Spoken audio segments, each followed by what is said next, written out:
Hello बच्चों, आइए इस प्रश्न को देखते हैं। प्रश्न में हमसे पूछा गया है कि कुछ आयनों के अपचयन विभव नीचे दिए गए हैं। ऑक्सीकृत शक्ति के घटते हुए क्रम में व्यवस्थित कीजिए। और यहाँ पर हमें एक सारणी दी गई है और यहाँ पर अपचयन विभव का मान दिया गया है। और साथ ही साथ हमें यहाँ पर 4 भिन्न भिन्न विकल्प दिए गए हैं। सबसे पहले हम बात करते हैं प्रश्न से संबंधित मुख्य अवधारणा के विषय में। मुख्य अवधारणा जो कि संबंधित होगा ऑक्सीकृत शक्ति या ऑक्सीकृत सामर्थ्य। ऑक्सीकृत सामर्थ्य या शक्ति से संबंधित होगा। हम यहां पर लिख सकते हैं कि जो अपचयन विभव होता है, अपचयन विभव जो होता है वह समानुपाती होता है किसके? ऑक्सीकरण या ऑक्सीकृत सामर्थ्य के। हम यहाँ पर लिख सकते हैं और यहीं से ही हमारा प्रश्न का विकल्प हमें निकालने में आसानी रहेगी। देखिए, अगर हम देखें यहाँ पर तो सारणी में हमें ClO4 माइनस का जो अपचयन विभव दिया हुआ है वो कितना दिया हुआ है, एक बार यहाँ पर हम इस सारणी के जमा लेते हैं। ClO4 माइनस की यदि हम बात करें तो हमें यहाँ पर अपचयन विभव कितना दिया हुआ है, ये हमारे पास में है 1.19 वोल्ट।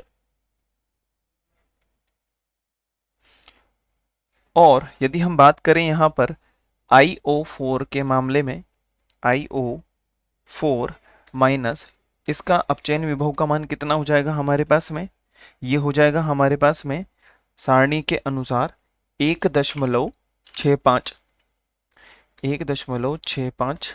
और अंत में यदि हम बात करें तो ये हो जाएगा हमारे पास में BrO4 माइनस के विषय में। तो इसका अपचयन विभव का मान कितना हो गया बच्चों, ये हो गया हमारे पास में 1.74। अब देखिए, अगर मैं देख रहा हूं या हम इसको समझें तो ऊपर से नीचे की तरफ चलने पर क्या हो रहा है, क्या हो रहा है, अपचयन विभव का मान बढ़ रहा है, अर्थात ऑक्सीकरण सामर्थ्य भी बढ़ रहा है। हम लिख सकते हैं कि अपचयन विभव बढ़ेगा तो ऑक्सीकरण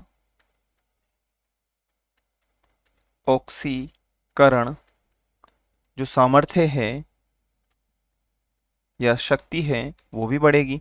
तो नीचे की तरफ से हम चलेंगे, तो नीचे की तरफ से चलने पे सबसे पहले क्या आएगा हमारे पास है, हम लिख सकते हैं BrO4 माइनस सबसे बड़ा होगा, उसके बाद में IO4 माइनस उससे छोटा, और सबसे छोटा जो होगा हमारे पास में ClO4 माइनस होगा। और यही हमारे प्रश्न का वांछित विकल्प होगा। तो हम यहाँ पर देखते हैं,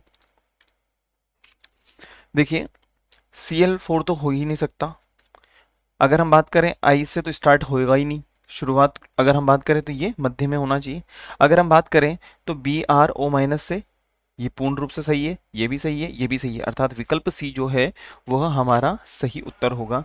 लिखा जा सकता है कि विकल्प सी हमारे प्रश्न की मुख्य अवधारणा की पूर्ण रूप से अनुपालना करता है, अतः विकल्प सी ही हमारा वांछित उत्तर होगा। आशा है आप इसे अच्छी तरह समझ गए होंगे। धन्यवाद।